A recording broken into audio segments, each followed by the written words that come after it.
नमस्कार विद्यार्थी मित्रांनो, टिक्कर मराठी या तुमच्या आवडत्या आणि लाडक्या यूट्यूब चॅनलवर तुमचं सर्वांचं स्वागत आहे. तुम्हा सर्वांनाच माहिती आहे मित्रांनो, आपण आपली टिक्कर मराठीची 12वी बॅच जी आहे ही बॅच काढलेली आहे.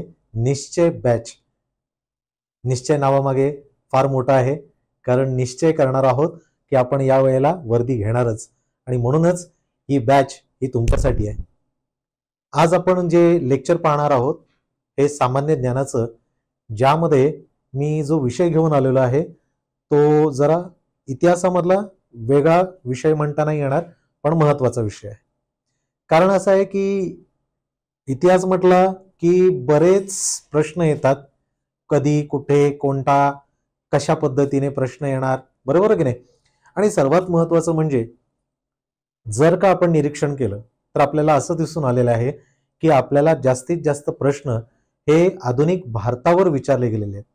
आता या आधुनिक भारतामध्ये त्यामध्ये ओघाने आलंच, जिथून सुरुवात झाली तिथून, म्हणजेच जे इंग्रज आहेत आणि इंग्रजांची जी राजवट आहे म्हणजेच वसाहतवाद, तिथून जे प्रश्नांची सुरुवात होते ते 1947 पर्यंत. काही मुलांचं असं म्हणणं असतं की सर इतिहास कुठपर्यंत, तर 1947 पर्यंत. इथपर्यंत इंग्रज, कारण जिथून आले व्यापारीकरण करून या नावाने, ते अगदी 1947 पर्यंत ते राहिले. आता हा घटक घेण्यामागचं कारण काय? या डेमो लेक्चरमध्ये मी जे तुम्हाला या व्हॉइस रॉय गव्हर्नर, सुरुवात झाली होती गव्हर्नर पासून, तर आपल्याला प्रश्न विचारले जातात. आता महत्त्वाचे म्हणजे काही मुलांना कधी कळत नाही की नक्की कुठले गव्हर्नर, गव्हर्नर जनरल कोण, व्हॉइस रॉय कोण, बरोबर की नाही. मग ही गोष्ट समजायला पाहिजे. इतिहास म्हटला की पहिल्यांदा ही गोष्ट कळली पाहिजे की हा एक घटनांचा कालक्रम आहे. जेवढे तुम्ही घटना बघता, ज्या घटना आपण ऐकतो, बरोबर आहे, त्या घटनांचा एक क्रम असतो, तो म्हणजे इतिहास. आता जेव्हा इंग्रज आले, इंग्रजांनी भारतामध्ये जे काही राज्य केलं, बरोबर आहे, त्या राज्य करण्यामागे त्यांचा हेतू हा काय होता, तर आर्थिक शोषण होतं, बरोबर आहे. आता जेव्हा भारतामध्ये याची सुरुवात झाली वसाहतवादाची, तिथून ज्या वेळेला आपण बघतो तर या इंग्रजांनी जे पहिल्यांदाच, म्हणजेच जे सुरुवात झाली होती ती गव्हर्नर पदाने. आता गव्हर्नर पद जर म्हटलं तर गव्हर्नर मध्ये जर आपण पहिल्यांदा म्हटलं, आता जिथून सुरुवात झाली ते लक्षात ठेवायचं. सुरुवात काय होती, तर बंगालचा गव्हर्नर, बरोबर की नाही. आता बंगालचा जो गव्हर्नर आहे तो मग कधी बदलला, तर बंगालचा गव्हर्नर जनरल झाला 1773 मध्ये, जो रेग्युलेटिंग ऍक्ट आला होता, बरोबर आहे. लक्षात काय ठेवायचं, रेग्युलेटिंग ऍक्ट आणि त्याचा संबंध आहे बंगालचा गव्हर्नर जनरल, बरोबर आहे. आधी बंगालचा गव्हर्नर, तो झाला बंगालचा गव्हर्नर जनरल. आता त्यांचं नाव पण लक्षात ठेवणं गरजेचं आहे. पहिला आहे रॉबर्ट क्लाइव्ह, बरोबर की नाही, जो पहिला काय होता, इंग्रजांचा म्हणजेच ईस्ट इंडिया कंपनीचा हा गव्हर्नर जनरल होता, गव्हर्नर होता बंगालचा. आणि त्यानंतर 1773 ला रेग्युलेटिंग ऍक्ट आल्यानंतर काय झाला, तर तो बंगालचा गव्हर्नर जनरल झाला. त्याचं नाव काय होतं, तर वॉरन हेस्टिंग, बरोबर आहे की नाही. आता ऍक्ट आला, ऍक्ट लक्षात राहिला, त्यानंतर काय राहिलं, तर नाव लक्षात राहिलं, त्यानंतर डेझिग्नेशन म्हणजे पोस्ट, बरोबर आहे, बंगालचा गव्हर्नर, बंगालचा गव्हर्नर जनरल, बरोबर आहे. आता असं नाही झालं की त्याच्यानंतर लगेचच बंगालचा गव्हर्नर जनरल, कारण बंगालचा पहिला गव्हर्नर हा 1757, म्हणजे जे आपण प्लासीचं युद्ध बघतो, त्या प्लासीच्या युद्धाच्या वेळेला बंगालचा गव्हर्नर हे सुरुवात झाली. आणि त्यावेळेला रॉबर्ट क्लाइव्ह होता, बरोबर आहे. त्यानंतर तीन चार जण होऊन गेली आणि त्यानंतर मग हा वॉरन हेस्टिंग झालेला आहे. आता त्यानंतर मग कोणतं आलं, तर बंगालचा गव्हर्नर जनरल हे पद होतं ते कुठपर्यंत, 1833 पर्यंत होतं. आता 1833 ला मग काय घडलं, बरोबर की नाही. 1833 ला चार्टर्ड ऍक्ट आला होता, जो तिसरा चार्टर्ड ऍक्ट होता, बरोबर आहे. आता चार्टर्ड ऍक्ट आला त्यावेळेला कोण होता, तर बेंटिंग हा बंगालचा गव्हर्नर जनरल होता. मग त्यावेळेला त्यात जो चार्टर्ड ऍक्ट आला होता त्यामध्ये काय केलं, तर बंगालचा गव्हर्नर जनरल याला भारताचा गव्हर्नर जनरल म्हणून घोषित केलं. आता हे सगळं का सांगतोय, नीट लक्षात ठेवून ऐका. हे सांगण्यामागचं कारण असं आहे की या म्हणजे 2024च्या या पोलीस भरतीमध्ये आपल्याला प्रश्न विचारले गेले होते की कोणत्या कायद्या अंतर्गत काय काय बदलत गेलं. बंगालचा गव्हर्नर जनरल कोण झाला, त्यानंतर भारताचा गव्हर्नर जनरल कोण झाला, मग त्यांची नावं तुमच्या लक्षात असली पाहिजेत, त्यांचा ऍक्ट लक्षात आला पाहिजे. कधी कधी प्रश्न असा विचारला जातो की कोणत्या ऍक्टद्वारे काय झालं, बंगालचा गव्हर्नर जनरल, भारताचा गव्हर्नर जनरल, केव्हा, कोणत्या कायद्याअंतर्गत. मग तुम्हाला काय देतील, पिट्स इंडिया ऍक्ट देतील, काही देतील. मग ते तुमच्या लक्षात राहिलं पाहिजे की कोणत्या ऍक्टद्वारे बदल होत गेला, म्हणजे डेझिग्नेशन बदलत गेलं. हे फार महत्वाचं असतं. लक्षात ठेवणं हे जरी कठीण आहे असं मला तरी वाटत नाही, पण मुलांसाठी कठीण आहे. कारण काही काही वेगळ्या स्ट्रीम मधनं आलेलं असतात, कोणी कॉमर्स मधनं आलेलं असतं, कोणी सायन्स मधनं अभ्यास करत असतं, पण त्यांना इतिहास हा वाचावाच लागतो. कारण कॉम्पिटेटिव्ह एक्झाम्स आहे आणि कॉम्पिटेटिव्ह एक्झाम्स मध्ये आपण नुसता सायन्सचा नाही करत ना, इथे बरेच विषय असतात.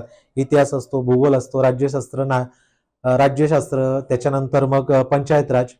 मग अशा वेळेला इतिहास या विषयाबद्दलची भीती वाटत जाते की ते लक्षात राहत नाही आणि त्यांची सनवाळ. आता जे मी सांगत होतो त्याची जर तुम्ही एकमेकांना लिंक जोडली, बरोबर आहे, तर ती गोष्ट तुम्हाला अत्यंत सहजपणे लक्षात राहील. तुम्ही एक एक करून वाचत जाल तर मात्र मग एक इकडे एक तिकडे असं तुम्हाला मेळ लागणारच नाही. आता चार्टर्ड ऍक्ट तिसरा आला, मग पहिला कधी आला, 1793 ला. त्यामध्ये फक्त 20-20 वर्ष ऍड करत राहायची. 1793 पहिला, बाकी नंतर मग काही डोक्यात लक्षात ठेवू नका. दुसरा विचारला तर फक्त 20 वर्ष ऍड करा, 1813 तुम्हाला उत्तर मिळेल, बरोबर आहे. त्यानंतर पुन्हा 20 वर्ष मिळवा, काय मिळेल, 1833, जो मी बोलला, जो पहिला ऍक्ट मी म्हटलं की नाही, जो उल्लेख केला होता की जो ऍक्ट आला 1833चा चार्टर्ड ऍक्ट, या चार्टर्ड ऍक्ट मध्ये भारताचा गव्हर्नर जनरल हे जे डेझिग्नेशन आहे हे देण्यात आलं. आणि लॉर्ड विल्यम बेंटिंग, आपण बेंटिंग म्हणूया, बेंटिंग जो आहे हा भारताचा काय झाला तर गव्हर्नर जनरल झाला. हा शेवटचा बंगालचा गव्हर्नर जनरल, बरोबर की नाही. त्यानंतर मग काय बदललं तर शेवटचं आलं ते म्हणजे व्हॉइस रॉय. तोपर्यंत भारताचा गव्हर्नर जनरल म्हणून होतं. 1857 ला उठाव झाल्यानंतर काय झालं तर इंग्रजांना म्हणजेच तिकडच्या पार्लमेंटला भीती वाटली की आपल्या हातून आता सत्ता निघून जाईल, म्हणून राणीने आपल्या हातात सत्ता घेतली आणि राणीने आपला जाहीरनामा काढला 1858चा. आणि 1858 मध्ये राणीने जाहीरनामा काढून त्यामध्ये व्हॉइस रॉय ही पदवी ठेवली, म्हणजे देण्यात आली. आणि त्यामध्ये पहिला कोण झाला तर कॅनिंग, आणि हाच शेवटचा काय होता भारताचा गव्हर्नर जनरल. बस एवढंच लक्षात ठेवायचं आहे, काही मोठं नाहीये. बंगालचा गव्हर्नर जनरल, भारताचा गव्हर्नर जनरल, आणि चौथं जे आहे हे कुठलं आहे, व्हाईस रॉय. म्हणजे 4 झाली, बरोबर की नाही.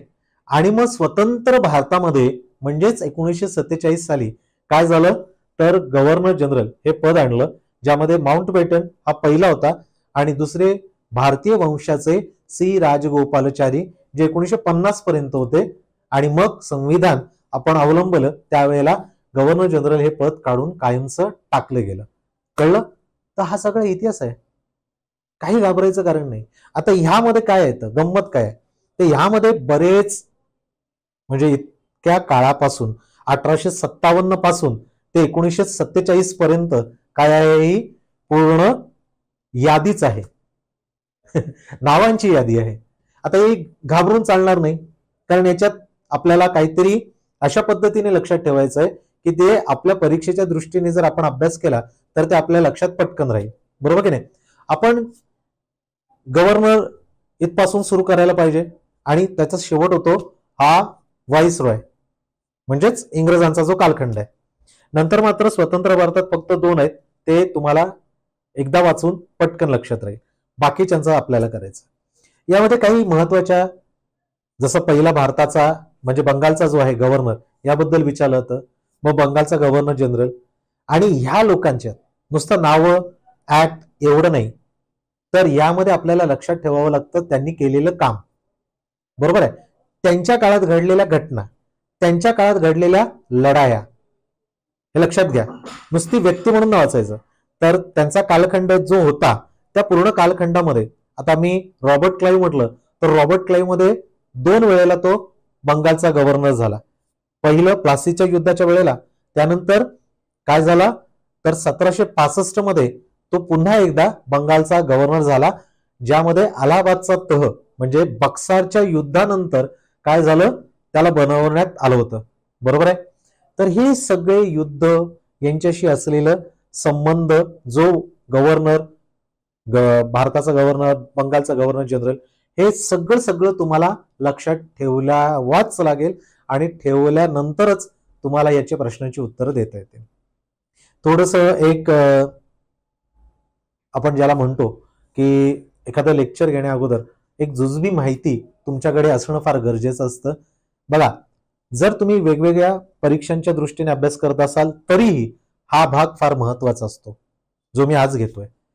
एक महत्वाची गोष्ट, ज्या वेळेला तुम्ही हे सगळं वाचता त्यावेळेला भारतात होऊन गेलेले जर तुम्ही क्रोनॉलॉजी म्हणजे एका मागोमाग एक वाचलं तरच तुमच्या लक्षात राहील. नाही तर काय होणार, तुम्ही आता एक भारताचा गव्हर्नर जनरल मग डायरेक्ट डलहौसी वाचाल, मग तुमच्या लक्षात नाही राहणार एका मागून एक. आता यामध्ये सर्वात जास्त Robert Clive, Warren Hasting, Wellesley, बरोबर आहे, त्यानंतर तैनाती फौजांचा, त्यानंतर डलहौसी, ओके, लेटन आहे, रिपन आहे, कितीतरी लोक आहेत. यांना स्थानिक स्वराज्य संस्थेचा जनक, जे आपण ज्याला एक ओळख म्हणू, इतिहासाने त्यांना ओळख दिलेली आहे. बरोबर आहे. मेयो, कारण पहिल्यांदा लोकसंख्या, जी भारताची लोकसंख्या याची जनगणना सुरुवात झाली. बरोबर आहे. पहिला कारखाना आहे, कायदा, बरेच आहेत. म्हणजे मी सांगायला गेलो ना खूप काही आहे, पण हे लक्षात राहतं जर व्यवस्थित आणि अगदी मुद्देसूद आपण वाचन केलं तरच. आता माझ्या मागे तुम्हाला इथे दिसतच आहे, आपण डेमो लेक्चर घेतोय. यामध्ये टाईप केलेलं तर आपलं मटेरियल असेलच, जे आपण नेहमी लेक्चर घेणार आहोत बॅच मध्ये, पण त्याचबरोबर जो भाग महत्वाचा आहे तो भाग आपण अंडरलाईन करत असतो, जेणेकरून जो परीक्षेच्या दृष्टीने तुम्हाला येईल. नुसतं घ्यायचं लेक्चर असं नाहीये, तर ते परीक्षेच्या दृष्टीने तुम्हाला कसं विचारलं जाईल, कोणते कोणते प्रश्न कशा कशा बाजूने विचारले जातात. बरोबर आहे. आता जसं आता एखादं उदाहरण देतो. 1757 मध्ये इंग्रजांनी पहिली सुरुवात केली, जी प्लासीचं युद्ध आहे. आता प्लासीच्या युद्धामध्ये सर्वात महत्वाची गोष्ट काय झाली होती, तर त्यात असलेले कोण कोण कॅरेक्टर आहे, पिक्चर मध्ये असतात नाही का, हा, लढाई होते, तुम्हाला लढाईमध्ये दिसतं की आता एक घनघोर लढाई होणार आहे, कोणीतरी बाजूने दोन, लढाई म्हटलं म्हणजे दोन आलेच, बरोबर की नाही, म्हणजे दोन सैन्य आलं. मग दोन सैन्यामध्ये काय होतं, पण इथे मात्र लढाई जी झाली की नाही ही जरा एक धूर्तपणाची लढाई झाली होती. म्हणजे एखादा विलन तुम्हाला दिसतो ना, तुम्हाला जसं विलन दिसतो माहिती आहे, पिक्चर मध्ये एक विलन असतो आणि हा विलन काय करतो, तर हा विलन जो आहे ना, हा विलन काहीतरी असे कारनामे करतो, कारस्थान करतो आणि काहीतरी चित्रच बदलून जातो. तसा हा रॉबर्ट क्लाइव्ह आहे. आलं का लक्षात? ओके. तर रॉबर्ट क्लाइव्हने काय केलं होतं, पूर्णतः संपूर्ण तिकडचा जो शुजा उद्दौला आहे, सिराज उद्दौला, या सिराज उद्दौलाचा सैन्याचा जो आहे मीर जाफर, याला स्वतःच्या बाजूने वळवला आणि पूर्ण खेळच खल्लास करून टाकला. त्याने काहीच केलं नाही मीर जाफरने. परिणामी सिराज उद्दौला जो आहे तो मारला गेला आणि संपला खेळ आणि इंग्रजांच्या ताब्यात पूर्णतः बंगाल आलं आणि बंगालपासून त्यांनी जी सुरुवात केली तो इतिहासच आहे आपला. बरोबर की नाही? एक उदाहरण दिलं तुम्हाला, कारण इथनं काय होतं माहितीये का, आपण काय करतो माहितीये, एक खरं सांगू का प्रामाणिकपणे, आपण ना प्रत्येक गोष्ट एखादी सिरियस, एखादा आपण इंग्लिशमध्ये म्हणतो ना, एक आपण गंभीरपणे बघतो, पण ते गंभीरपणे न बघता त्याला एक मजेशीर बघितलं ना, तर मग सगळ्या गोष्टी पटापट लक्षात राहतात आणि मग ते एक मजाच होऊन जाते अभ्यास करायची. कोणी सांगितलं सिरियस होऊन अभ्यास करा? चला सुरुवात करू. इकडे तुम्हाला दिसेल, तुम्हाला आपण जे घेणार आहोत, बरोबर आहे, हे सगळे जे तुम्हाला दिसत आहेत हे सगळे गव्हर्नर जनरल म्हणजे भारताचे, बंगालचे आणि नंतर मग व्हाईसरॉय. बरोबर आहे. आता आपण सुरुवात जी होते की नाही गव्हर्नर पासून होते. आता या गव्हर्नर मध्ये तुम्हाला पहिल्यांदा हा व्यक्ती जो दिसतोय हा आहे रॉबर्ट क्लाइव्ह, ज्याचा कालखंड 1757 ते 60 होता. बरोबर आहे. आणि 1765 ते 67 या काळापर्यंत, म्हणजे पुढचे 65-67 2 वर्ष आणि हे 3 वर्ष, जवळजवळ 5 एक वर्ष हा साधारण बंगालचा गव्हर्नर झालेला आहे. आता इथे इंग्रजांची जी सत्तेची मुहूर्तमेढ आहे ना, असं म्हणायला हरकत नाही की याच्यापासून सुरुवात झालेली आहे. कारण प्लासीचं युद्ध म्हणजेच काय, तर इंग्रजांना भारतामध्ये जी मुहूर्तमेढ रोवायची होती ती इथूनच झाली. त्यांना भारताच्या राजकारणात पडायचं होतं, ती संधी आयतीच साधून आली. आता इथे जर आपण बघितलं तर 1757, त्यानंतर प्लासीचं युद्ध 1757, 1760 मध्ये वॉन्दिवॉश या ठिकाणी काय झालं होतं, तर लढाई झाली होती जी फ्रेंच आणि इंग्रजांमध्ये होती. कारण यांचे पहिले बरेही ते युरोपमधले एकत्र असले जरी फ्रेंच आणि इंग्रज म्हणजे ब्रिटन, तरी यांच्यामध्ये काय होतं एकमेकांबद्दल, कारण त्यांना इथे व्यापार करायचा होता आणि भारतामध्ये आपलीच व्यापार किंवा आपलीच व्यापार पद्धत असावी, कारण आपणच व्यापार करावा हे कोणालाही वाटत होतं त्यावेळेला. तर यांच्यात सर्वात मोठा काय होता, तर दोघांमध्ये एक शत्रुत्व होतं आणि तेच शत्रुत्व युद्धामध्ये निघत होतं आणि ते कर्नाटक या युद्धाने आपण बोलतो, जे निर्णायक झालं कधी, वॉन्दिवॉसच्या लढाईमध्ये झालं, जे झालं 1760 मध्ये. फ्रेंच होतेच तोपर्यंत भारतातनं ते काय बाहेर नाही गेले, बराच कालखंड लोटला गेला ते बाहेर जाण्यासाठी, पण त्यांनी त्यांच्या या कारवायाला कायमचं पायबंद घातला. म्हणजे दोन घटना घडल्या इंग्रजांना स्वतःची मुहूर्तमेढ, ताकद, पॉवर म्हणतो ती दाखवण्यासाठी, आणि ती दाखवली गेली आणि ती झाली 1757. आणि दुसरी घटना घडली होती ती 1760 वॉन्दिवॉसची लढाई. आता मग तिसरी घटना घडली ती त्यांच्या अगदी, ज्याला इंग्लिशमध्ये म्हणतो फेवरमध्ये. हा, दिल की तसल्ली हो गई असं इंग्रजांना वाटलं होतं. त्यांचा सर्वात मोठा शत्रू असलेला आणि त्यांना जे घाबरत होते, नुसतं इंग्रज नाही तर पूर्ण भारतामध्ये एक दबदबा होता मराठ्यांचा, सगळ्यांनाच माहिती आहे.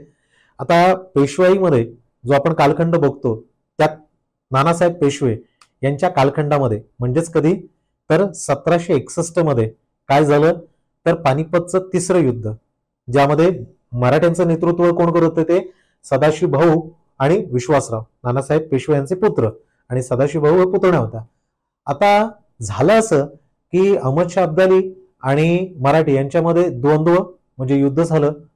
इथे इंग्रजांचा काही संबंध नव्हता, पण तरी सुद्धा मराठी हरले ना. आणि हे कोणासाठी चांगलं होतं, इंग्रजांसाठी, कारण आता त्यांना अडवणारा एवढी मोठी कुठली ताकद नव्हती.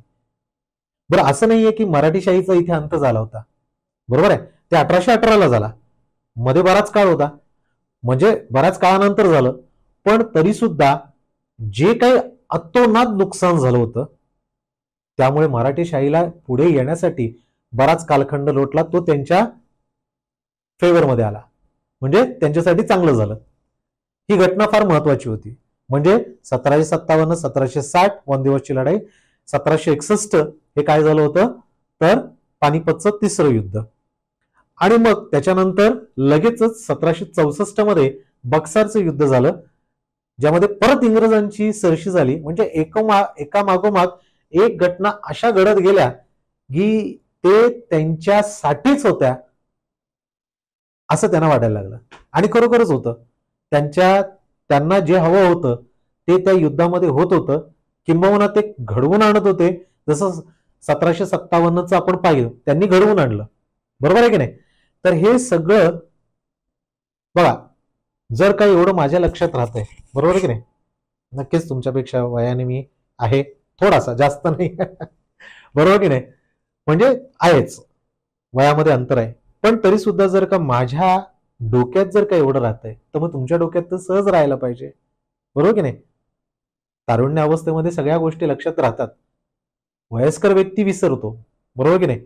म्हणून काही टेन्शन घ्यायचं नाही, काही नाही. अभ्यास हा एक छान पद्धतीने केला तर तो व्यवस्थित होतो, डेफिनेटली. आता रॉबर्ट क्लाइव्ह 2 वेळा झाला, हे पहिल्यांदाच आपण बघितलं. अलाहाबादचा तह, बरोबर आहे, आलमशाह द्वितीय आणि अवधच्या शुजाउद्दौला या दोघांशी झालेला आहे. आता सर्वात महत्वाचं, रॉबर्ट क्लाइव्ह याबद्दलचे कसे कसे प्रश्न विचारतात, ऐका. पहिला, भारताचा पहिला गव्हर्नर कोण होता, नुसता गव्हर्नर, भारताचा पहिला बंगालचा गव्हर्नर किंवा भारताचा पहिला गव्हर्नर असा जरी उल्लेख जरी काढला तरी रॉबर्ट क्लाइव्ह हे तुमचं उत्तर असलंच पाहिजे, बरोबर आहे. दुसरं, प्लासीच्या युद्धाच्या वेळेला बंगालचा गव्हर्नर कोण होता? तर तो रॉबर्ट क्लाइव्ह. बरोबर आहे. त्यानंतर इथे प्रश्न विचारला जातो की रॉबर्ट क्लाइव्ह किती वेळा बंगालचा गव्हर्नर झालेला आहे? तर तो बंगालचा गव्हर्नर 2 वेळा. बरोबर आहे.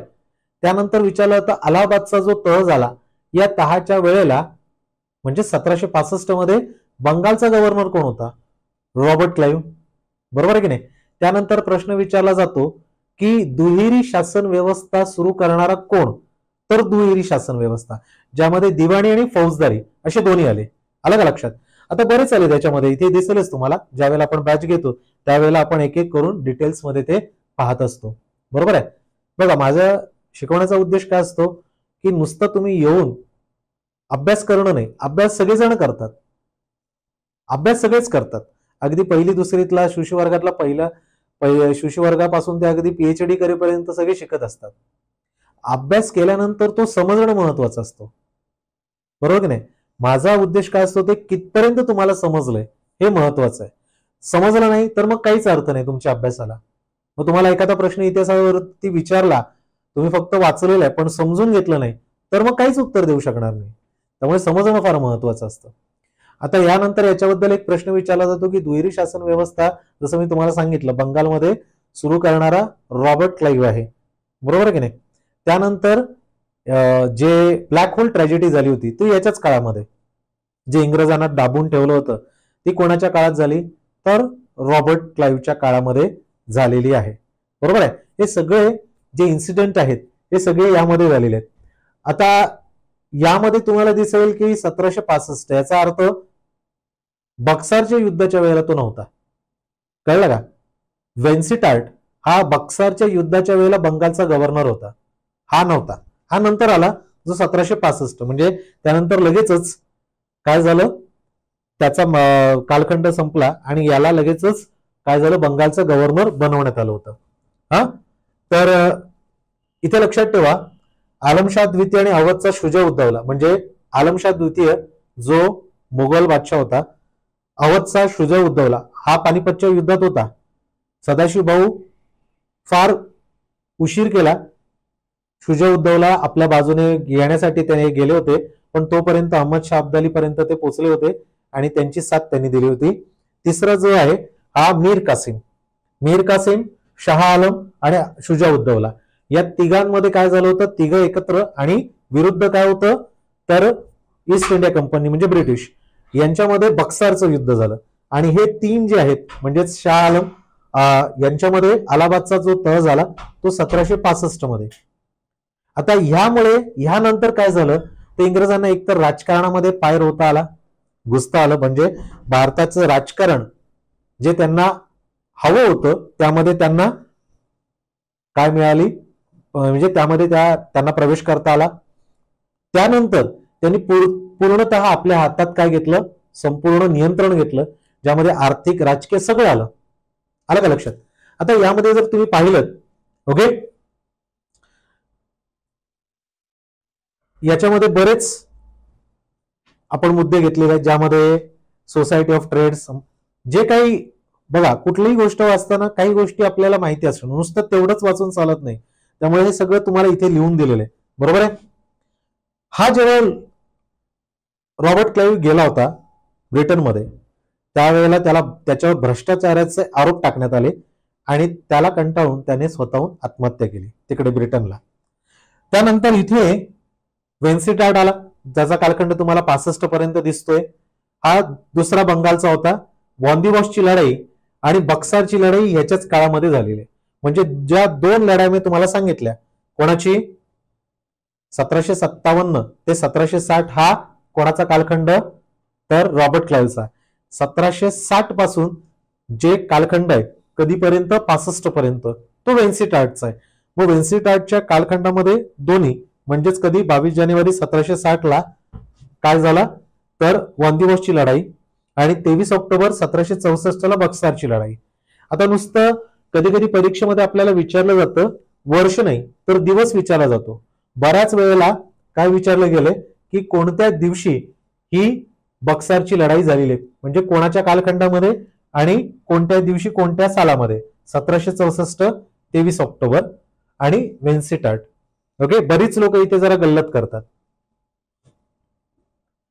हॅरी वेरेसाल्ट 1767 ते 69 या कालखंड यांचा आहे, वेरेसाल्टचा. बरोबर आहे. आता इथे काय झालं होतं तर हा प्रथम इंग्रज म्हैसूर युद्ध इथे झालं होतं. इंग्रज म्हैसूर युद्ध, बरोबर आहे. आता जे काय झालं होतं इंग्रज म्हैसूर युद्ध, तर टिपू सुलतानचे वडील जे आहेत हैदर अली, त्या हैदर अली आणि इंग्रजांमध्ये सुरुवात झाली होती. आलं का लक्षात. तर ते प्रथम म्हैसूर युद्ध जे आहे 1769 म्हणजे 1767 ते 69 याच काळामध्ये असलेले वेरेसाल्ट यांच्या काळात ही सुरुवात झाली. बघा, मी नेहमीच तुम्हाला सांगत आलोय, या लेक्चरमध्येही सांगतो आणि ज्या वेळेला माझ्या बॅचेसचे लेक्चर असतात त्यावेळेलाही मी इतरांना सांगत असतो, माझ्या स्टुडंट्सना, माझ्या विद्यार्थ्यांना, की तुम्ही एकच गोष्ट लक्षात नका ठेवू की या कालखंडामध्ये कोण होता, त्या कालखंडामध्ये आणखीन काय घटना घडल्या हेही महत्वाचे आहेत. आलं का लक्षात. तुम्ही काय त्या लक्षात ठेवता ते महत्वाचं आहे.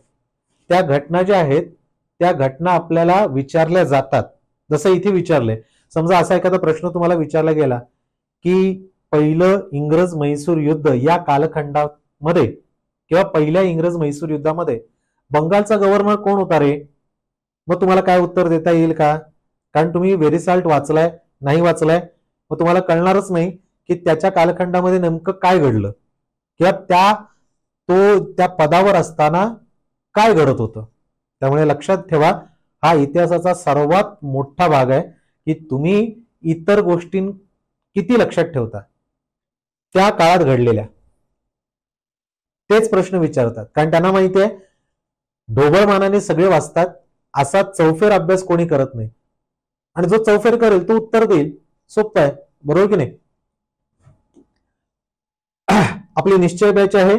सातत्य आणि संघर्षाच्या निश्चयातूनच पोलीस भरतीचं यश प्राप्त होतं आणि हाच आपला निश्चय आहे आणि यंदा निश्चित पक्काच वर्धेचा, बरोबर की नाही.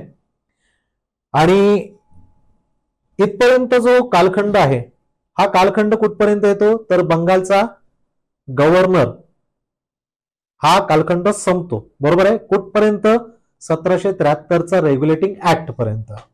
आता डेझिग्नेशन बदलचं, बंगालचा गव्हर्नर यामध्ये बंगालचा गव्हर्नर जनरल हाच एक बदल होतो, बाकी काही नाही. पोस्ट सारखी, हुद्दे सारखेच, पॉवर तीच, फक्त नाव बदललेलं. ठीक आहे.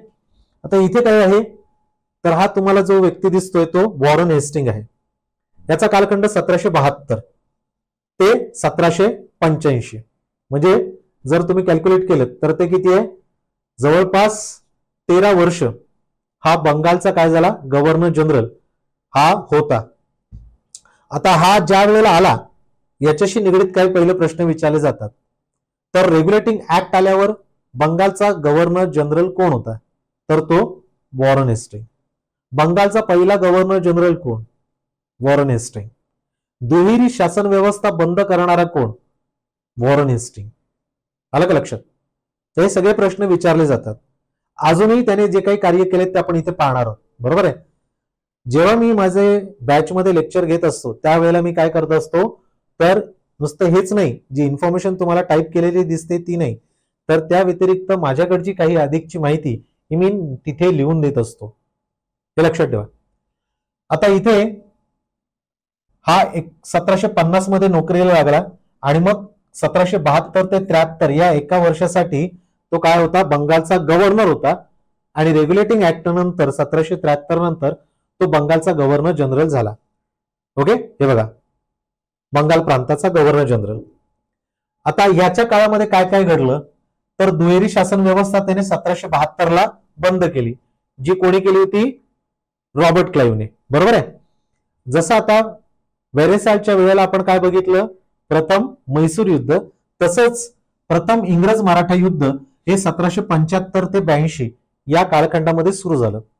आता थोडस एक सांगतो हे होण्यामागं कारण काय. तसं पाहायला गेलं तर मुळातच पानिपतच्या युद्धामध्ये काय झालं होतं तर मराठे कमकुवत झाले होते, पण माधवराव पेशवे म्हणजेच नानासाहेबांचे जे पुत्र आहेत विश्वासराव तर पानिपतच्या युद्धात गेले, पण माधवराव पेशवे यांनी जबरदस्त ताकदीने पुन्हा एकदा उभं केलं आणि त्यानंतर नारायणरावांचा खून झालेलाच आहे, माहिती आहे ना तुम्हाला, बरोबर आहे. तर राघोबा दादांनी त्यांचा म्हणजे त्यांच्या काकाने त्यांचा काय केलं, खून केला, बरोबर आहे की नाही. तर 1775 मध्ये हेच रघुनाथराव काय केले, तर आपल्याला पेशवाई मिळावी आणि नारायणरावांचा खून केला म्हणून देहांत प्रायचित्ताचं शिक्षा त्यांना ठोठावण्यात आली होती. रामदास प्रभुणे ते न्यायाधीश होते आणि त्यांनी ही शिक्षा ठोठावली आणि भीतीपोटी ते इंग्रजांना भेटायला गेले, त्यांची मदत मागायला. जर का तुम्ही पेशवे पदासाठी मला मदत करताय तर मुंबई सारखा इलाका मी तुम्हाला देईन. आणि तिथूनच काय झालं, इंग्रज हे मराठ्यांच्या राजकारणामध्ये उतरले आणि तिथूनच इंग्रजांनी काय केलं, तर म्हणजेच सदाशिव भाऊ म्हणतोय राघोबा दादा जो आहे यांची बाजू उचलली आणि मग पुणे दरबार हा उभा राहिला. इंग्रजांनी आयतं हातात आलेलं म्हणजेच त्यांना जी संधी साधून आली होती, जी मराठ्यांना आणखीन कमकुवत करण्याची, ते सोडणार नव्हते. त्यांनी काय केलं, तर राघोबा दादांची बाजू घेतली आणि त्यांच्या विरुद्ध पुण्यातले दरबार म्हणजेच त्यावेळेला कोण होते माहितीये का तुम्हाला, बारबाईचं कारस्थान करणारे नाना फडणवीस. तर हे असं चित्र उभं राहिलं आणि इथून सुरुवात झाली इंग्रज मराठा युद्ध, जे 1775 ते 1782. इथे 75 दिसते ते सुरुवात झाली. ओके, ते कुठून, पुण्यातले जे काही लढाई आहेत त्या लढाया झाल्या इथे, बरोबर आहे. आणि 1782 ला हा सालबाईचा तळ झाला, जे मध्यस्थी केलं होतं महादजी शिंदे यांनी, बरोबर आहे. तर हे सगळ्या गोष्टी थोडक्यात मी तुम्हाला इथे सांगितल्या, बरोबर आहे. 1780 ते 1784 मध्ये पुन्हा जे दुसरे इंग्रज म्हैसूर युद्ध, म्हणजे बघा युद्धाचाच कालखंड आहे संपूर्ण. पहिलं म्हैसूर युद्ध होतंय, प्रथम मराठा युद्ध होतंय, मग दुसरं म्हैसूर युद्ध, आलं का लक्षात, ते आहे 1780 ते 84. आता दुसऱ्या म्हैसूर युद्धामध्ये टिपू सुलतान होता, पण 1782 ला त्याला कॅन्सरमुळे मृत्यू झाला त्याचा, आणि त्याच्यानंतर त्याचा उत्तराधिकारी कोण होता, टिपू सुलतान. तर टिपू सुलतान हा काय झाला, म्हैसूर राज्याचं त्याने नेतृत्व करायला सुरुवात केली. वडिलांचंच त्याने काय केला, पायंडा ठेवला आणि इंग्रजांबरोबर त्याने संगनमत केलं नाही, तर त्यांच्या विरुद्ध कायमस्वरूपी राहिला आणि इथे सुरुवात झाली टिपू सुलतान, बरोबर आहे. म्हणजे दुसरं इंग्रज म्हैसूर युद्ध जे आहे हे याने जिंकलं, पण 82 लाच त्याचा मृत्यू झाला आणि टिपू सुलतान इथून पुढे नेतृत्व करणारा झाला. 1784 चा पिट्स इंडिया ऍक्ट हे महत्वाचं आहे. म्हणजेच हा ज्या वेळेला इथे 1773 ला ज्याला आपण रेग्युलेटिंग ऍक्ट म्हणतो, त्याच्यानंतर दुसरा जो कायदा आला. बरं, एक महत्वाची गोष्ट, कायदे पहिला जर कायदा कधी विचारला गेला इतिहासात म्हणजेच इंग्रजांच्या कालखंडातला, तर तो आहे 1773 चा रेग्युलेटिंग ऍक्ट. इंग्रजांनी इथे एक व्यवस्था निर्माण करण्यासाठी हा ऍक्ट आणला होता, ज्याद्वारे ते काय करणार होते, तर इथे राहून म्हणजे इथे आर्थिक त्यांची जे शोषण करायचं होतं किंवा एक शिस्त लावायची होती, ती शिस्त 1773 मध्ये त्यांनी रेग्युलेटिंग ऍक्ट द्वारे सुरुवात केली. हा पहिला ऍक्ट इंग्रजांचा. दुसरा जो आला तो 1784 ला पिट्स इंडिया ऍक्ट. आता काही लोकांना म्हणाले पिट्स म्हणजे काय, तर पिट्स हा त्यावेळेला ब्रिटनचा पंतप्रधान होता, म्हणून त्याच्या नावे जो आला तो पिट्स इंडिया ऍक्ट. ओके, 1784 चा. त्यानंतर दिवाणी सत्र न्यायालय, फौजदारी न्यायालय हे त्याने स्थापन केलं 1772 ला. कलकत्ता इथे त्याने 1774 मध्ये काय केलं, सर्वोच्च न्यायालय स्थापन केले गेलं. ओके, आणि पंचवार्षिक बोली पद्धती सुरुवात केली, ज्यामध्ये 1 वर्षाची बोली पद्धत म्हणजे जमिनीचं महसुलासाठी, हे कशासाठी, महसुलासाठी. त्यानंतर 1773 चा बनारस तळ त्याच्याच काळामध्ये. त्यानंतर कलकत्ता इथे टंकसाळ आणि कलेक्टर पदाची निर्मिती करणारा कोण आहे, तर वॉरेन हेस्टिंग, हे लक्षात ठेवा. बघा एवढं सगळं त्यांनी केलेलं आहे. त्याचा कालखंड, कलेक्टर पदाची निर्मिती, टंकसाळ जिथे नाणी, रुपये, आणि याच काळामध्ये एशियाटिक सोसायटी ऑफ बेंगॉल याची स्थापना करण्यात आली. हाही प्रश्न विचारला जातो की एशियाटिक सोसायटी ऑफ बेंगॉल याची स्थापना कोणाच्या काळात झालेली आहे. बाकी इतकं काही महत्वाचं नाही, एका माहितीसाठी आहे. आता इथे तुम्हाला दिसतोय तो सुरुवात पहिली आपण बघितली कोण बरं, गव्हर्नर जनरलची वॉरन हेस्टिंग. यानंतर आलेला कोण आहे, कॉर्नवॉलिस, जो 1786 ते 1793 या काळामध्ये आलेला आहे. आता इथे कॉर्नवॉलिस संहिता ही कधी आली हेही विचारतात. हे विचारलं तर हे विचारतात, हे विचारलं तर हे विचारतात. म्हणजे 1793 ला कोणती संहिता आली होती, कॉर्नवॉलिस संहिता. आता या संहितेमध्ये काय केलं तर न्यायालयीन अधिकार आणि दिवाणी अधिकार हे वेगळे केले. ओके, न्यायालयीन आणि दिवाणी हे दोन्ही वेगळे केले. आणि सर्वात महत्वाचं तर प्रत्येकाचा एक युएसपी आहे, माहितीये तुम्हाला. जसं आता प्लासीचं युद्ध म्हटलं की रॉबर्ट क्लेव्ह, त्यानंतर रेग्युलेटिंग ऍक्ट विचारलं तर वॉरन हेस्टिंग. आता हा जो आहे कॉर्नवॉलिस, याचा युएसपी काय तर 1793 मध्ये त्याने काय केलं होतं तर बंगालमध्ये कायमधारा पद्धत सुरू केली. हा प्रश्न महत्वाचा आहे. कायमधारा, ज्याला परमनंट सेटलमेंट म्हणतात, हे परमनंट सेटलमेंट करणारा कोण तर कॉर्नवॉलिस. आणि कॉर्नवॉलिसच्या काळामध्ये कायमधारा पद्धतीला सुरुवात झाली. भारतीय नागरी सेवेचा जनक असंही त्याला म्हटलं जातं. हे दोन मुद्दे अत्यंत महत्वाचे आहेत, कोणत्याही परीक्षेत विचारतात. एमपीएससी, युपीएससी, एसएससी, पोलीस भरती, कोणालाही. हे लक्षात ठेवा, भारतीय नागरी सेवेचा जनक कोण. आता इथे नागरी सेवेमध्ये त्यांनी भारतीयांना स्थान दिले नव्हते, पण इंग्रजांना उच्च पदावर त्याने नेमलं होतं. ढाका, पटना या 4 प्रांतिक न्यायालयाची स्थापना, म्हणजे कलकत्ता, मुर्शिदाबाद, ढाका, पटना, प्रांत त्यावेळेला राज्य नव्हते, बरोबर की नाही. बघा आता वेरेसालच्या काळामध्ये पहिलं म्हैसूर युद्ध, बरोबर आहे. वॉरन हेस्टिंगच्या काळामध्ये काय आहे, दुसरं म्हैसूर युद्ध. आता तिसरं म्हैसूर युद्ध 1792 मध्ये श्रीरंगपट्टणमचा जो तह झाला होता तो याच्याच काळामध्ये, कॉर्नवॉलिसच्या काळामध्ये. आलं का लक्षात. आणि चौथं म्हैसूर युद्ध जे झालं ते 1799 मध्ये झालं, ज्यामध्ये टिपू सुलतान मारला गेला. श्रीरंगपट्टणम हा तह त्याला भयानक मानायला लागला, कारण जवळजवळ अर्ध राज्य त्यांनी घेतले. त्या अंतर्गत त्याची 2 मुलं त्यांनी आपल्याकडे ठेवली होती इंग्रजांनी, आणि हा अपमानास्पद तह त्याला वाटला. आणि त्यातूनच पुन्हा चौथं युद्ध झालं ते 1799 मध्ये, बरोबर की नाही. आता इथे जर आपण याचा कालखंड बघितला तर तो किती आहे, 1793. म्हणजे याच्या काळात नाही, याच्या काळात फक्त तिसरं म्हैसूर युद्ध झालं, बरोबर आहे. बघा नवीन पोलीस यंत्रणा त्यांनी सुरू केली आणि न्यायालयाने दिलेल्या नियंत्रणाची अंमलबजावणी करण्याचं प्रमुख काम हे पोलिसांवर देण्यात आलं, हे लक्षात ठेवा. बघा आपले निश्चय बॅच, आता या निश्चयाचं महामेरू काय, बरोबर आहे. मला ते निश्चय म्हटलं की आपलं एक छत्रपती शिवाजी महाराजांचं जे रामदासांनी वर्णन केलेलं आहे, ज्यामध्ये निश्चयाचा महामेरू बहुत जनाचे आधारू श्रीमान योगी. आपलं टिक्कर मराठीत तसंच आहे, बरोबर आहे. छत्रपती शिवाजी महाराज हे फार मोठे आहेत, है ना. आणि त्यांचा स्वराज्याचा एक निश्चय जो त्यांनी मनामध्ये केला होता, तसाच निश्चय आपण सुद्धा करायचा की आपण काहीतरी करणार आहोत, आपण वर्दी मिळवणार आहोत, आपण त्या तयारीला लागणार आहोत. यामध्ये दररोज 4 तास लाईव्ह लेक्चर, आपली बॅच 3 आणि त्याही पेक्षा आणखीन 1-2 महिने म्हणजे 3 पेक्षाही जास्त. यामध्ये तुम्हाला रेकॉर्डेड लेक्चर 1 वर्षापर्यंत अमर्यादित वेळेत मिळतं. स्पेशल पीवायक्यू जे 2 ते 3 वर्षाचे ते तुम्हाला इथे मिळतात. दररोज तुम्हाला टॉपिक नुसार एमसीक्यूज आणि दररोज टॉपिक नुसार पीडीएफ ऍप मध्ये मिळते, बरोबर आहे. दररोज टॉपिक नुसार पीडीएफ आणि एमसीक्यूज हे फार महत्वाचं. हे बघा एमसीक्यूज, त्यानंतर ई बुक. आता 10 ई बुक आहेत, हे 10 ई बुक तुम्हाला मिळतात.